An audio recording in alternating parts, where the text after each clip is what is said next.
Gracias, presidente, colegas legisladores. A mí en realidad me llena de muchísima satisfacción cuando esta asamblea decide hablar sobre temas importantes. Quizás la salud mental nunca ha sido tratada desde el Estado, desde las políticas públicas, con el interés que requiere. Indiscutiblemente nuestra sociedad tiene un proceso post-pandemia y la post-pandemia develó lo que somos como sociedad. Una sociedad que vive atemorizada, asustada, y creo que la misma estructura del Estado contribuye a que estas patologías se vayan cada vez, digamos, enraizando más en la cotidianidad de nuestro diario vivir, de las familias, de nuestra vida. Y creo que también nosotros tenemos que alfabetizarnos al respecto, tenemos que desaprender para aprender, porque las enfermedades mentales vamos a convivir con ellas, convivimos con ellas, y es necesario que el Estado asuma de manera responsable lo que hoy representa la salud mental para los ecuatorianos y sobre todo para los niños. Y quiero enfocarme porque mis aportes a la Comisión de Salud fueron justamente enfocados a la atención de las niñas y niños. Es alarmante que en el Ecuador se haya incrementado el número de suicidios de niños en instituciones educativas. Y esto es importante porque no hay el sistema que permita acompañar a estos niños que en ocasiones no solamente se suicidan porque tienen malas calificaciones, se suicidan porque el entorno familiar es muy difícil para ellos, o hay niños que se suicidan por bullying. Y eso, en ocasiones, el entorno familiar y el mismo entorno escolar no aborda esta problemática con la rigurosidad que se requiere. Por eso nuestros aportes han ido encaminados a ese punto. Y otro que es fundamental, nuestro sistema de salud no habla de prevención. Nosotros destinamos recursos para curar enfermos, pero no para prevenir. Y eso es un gran problema. En la misma Comisión de Salud, que todavía no entendemos por qué no han puesto en debate esa ley sobre el tema de salud menstrual. Es una ley que previene, es preventiva, es prevenir enfermedades de las mujeres. Sin embargo, no la quieren tratar porque es mala palabra hablar de la menstruación para algunos aquí.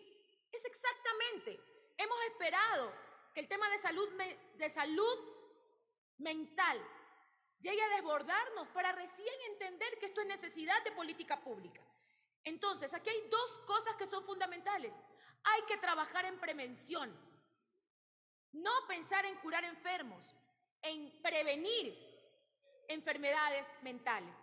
Por eso hice algunas observaciones a la ley, sobre todo, ¿qué estamos haciendo para que nuestras universidades, para que el sistema educativo forme psicólogos? Ya sucede en Argentina. En Argentina, ir al psicólogo es casi cotidiano como ir al dentista. Exactamente, porque necesitamos entender que para estar bien con nuestra familia, en nuestras relaciones interpersonales, en nuestro trabajo, en nuestra relación política, yo creo que aquí muchos compañeros necesitan urgentemente atención psicológica, porque también se desbordan acá, se vuelven locos. Entonces, entendamos la necesidad de la salud preventiva, la salud mental preventiva. Por ello, ya me voy a enfocar en los aportes que he hecho y sobre todo en el tema de atención a niños, niñas y adolescentes. En el artículo 8, justamente establecí que el nivel institucional de vigilancia de salud mental debe estar encargado por profesionales de la psicología. No solamente establezcamos el tema de salud mental desde la parte farmacológica. Yo entiendo que el presidente de la comisión es médico y seguramente como médico pensará, si tiene algún trastorno, dele pastilla, dele pastilla. No. Los temas de salud mental se pueden prevenir y en ocasiones con una buena alimentación, con ejercicios, con trabajo que lo hace obviamente el psicólogo, terapeuta previo, puedes evitar la farmacología, porque también caer a los fármacos termina siendo un tema de difícil retorno.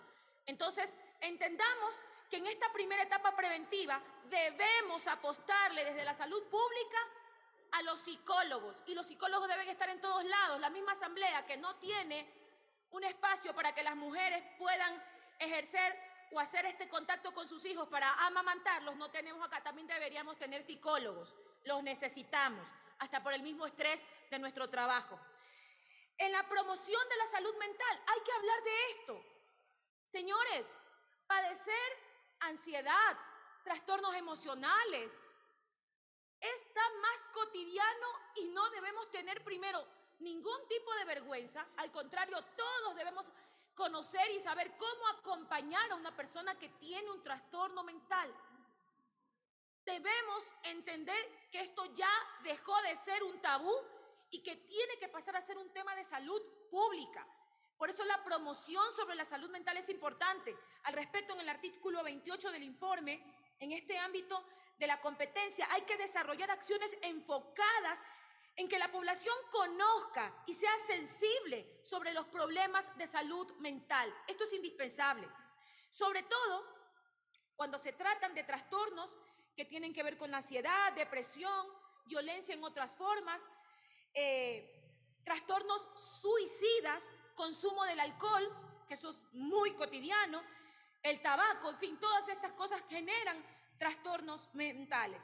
Y sobre los profesionales de la salud mental, que también nos preocupaba porque estábamos enfocándonos más desde la psiquiatría y no estableciendo la necesidad que las universidades formen psicólogos para que den acompañamiento institucional. Es más, todas las instituciones deberían tener un psicólogo que acompañe la posibilidad de que una persona que sienta que necesita atención previa pueda justamente llevar de mejor manera su vida.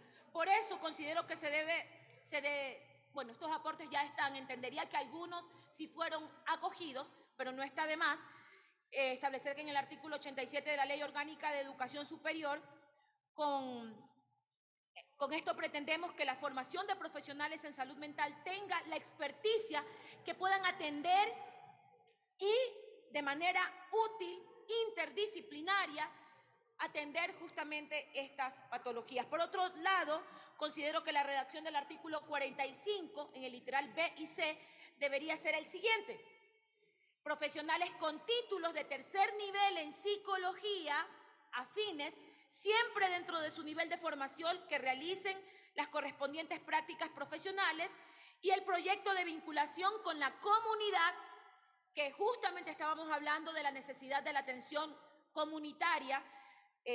Tuve una reunión con trabajadores de la salud, con la red de trabajadores de la salud mental, justamente psicólogos que consideran que es importante también establecer este tema.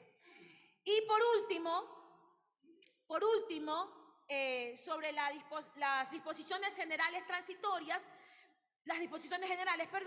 que se debería eliminar la disposición general novena, puesto que se contrapone al principio de igualdad y discrimina a otros profesionales de la salud mental que deben ser reevaluados, sus conocimientos y experticias, llevándolos a un sistema burocrático y que no se valora su perfil académico y profesional. Y por último, compañeros, en este país, padecer enfermedades o trastornos mentales también requiere de contar con recursos, porque son enfermedades que en ocasiones quienes se encuentran en estratos no muy beneficiados tienen muchas complicaciones para poder acceder a la salud mental, porque nuestros hospitales públicos, cuando decidieron eliminar nómina de profesionales, los primeros que sacaron fueron a los psicólogos y a los psiquiatras que atendían en la red de salud pública para atender los temas de salud mental. Hoy este tema lo tenemos que abordar con la responsabilidad que requiere. No podemos permitirnos guardar estos temas como tabú, porque ahora más que nunca tenemos que entender que el mundo cambió, que la pospandemia desequilibró nuestras vidas y que eso no implica que si prevenimos no podamos tener una salud mental que permita nuestro ejercicio profesional, social con la tranquilidad que todos requerimos. Gracias, presidente encargado de la sesión. Gracias, colegas legisladores.